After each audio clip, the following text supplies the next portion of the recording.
Madam Attorney General, you acknowledged earlier to Mr. Johnson that President Trump was mentioned and the release countless times, you said, in the Epstein files. I just want to play a video, though, for you that I think speaks to the frustration that many of these victims have. Of times Trump's name appears in the files, so it could at least be 1,000 times. Is that right?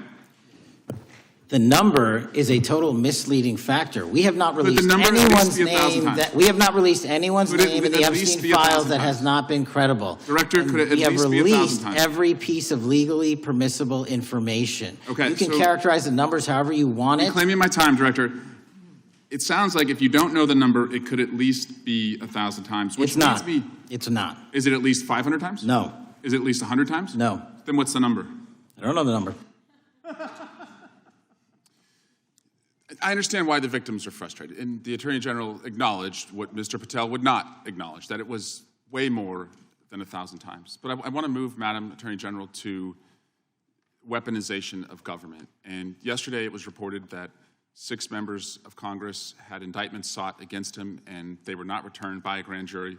My colleagues have spoken about their frustration of being in subpoenas and having cell phone records combed through. Well, in 2017 and 2018, Adam Schiff and I had our cell phone records and email records combed through, not by you, but a different Department of Justice under the President. It was in retaliation for our role in the Russia interference campaign. An Inspector General report would find this improper and that the predicate for it was absurd. In 2020, after sitting on 2 committees that were a part of the President's first impeachment, an FBI agent leaked my cooperation in a national security case where my campaign was targeted.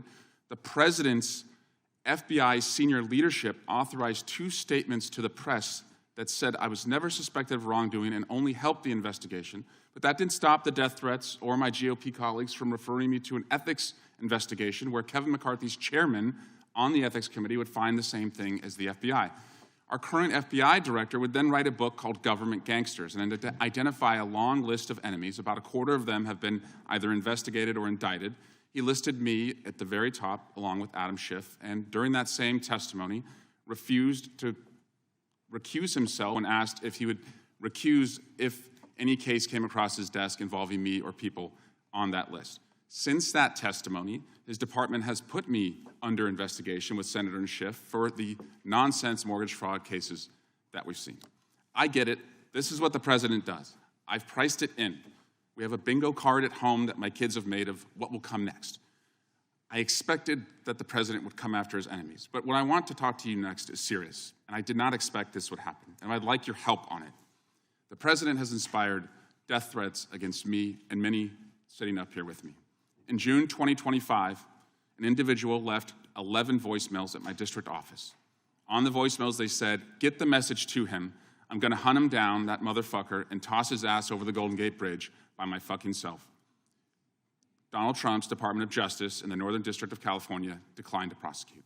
On May 14, 2025, on Twitter, responding to something I posted, an individual said, "No, it wasn't Eric, and now I'm going to kill you." The Department of Justice from the Southern District of Texas declined to prosecute. May through December of 2025, we received messages at my office that said, "I hope somebody shoots you and your children and your wife in the head. Pew, pew, motherfucker, pew, pew." I would stay indoors as much as possible, and my children, unfortunately, have to do that. The Department of Justice has not charged this individual and cited that he's a prolific caller and has health conditions, although what we have found in our own investigation and his voicemails is that he has said he will employ others to do this. The President can come after me. It's fine. I'm in the arena. So are these folks. But we never expected that the Department of Justice would not seek to prosecute and investigate those who are making threats against us. And that would include those on that side of the aisle. And I'm just asking for your help to protect life, because life is at risk with the environment we're in right now. Congressman, I completely agree with you. I know about several of those personally involving you. I believe one has been charged publicly, and there's something I would be happy to talk to you about off camera, but I can assure you that they are very serious. They are being looked into, and I can give you more details on those. None of you should be threatened, ever, None of your children should be threatened.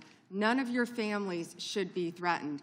And I will work with, you can come into my office any day. I will work with all of you on both sides of the aisle if you are ever threatened. And I'll gladly talk to you after this hearing about your cases. But I can tell you some of them are very active. Appreciate that. Now yield back. Support journalism you trust. Support PBS News. Donate now, or even better, start a monthly contribution today.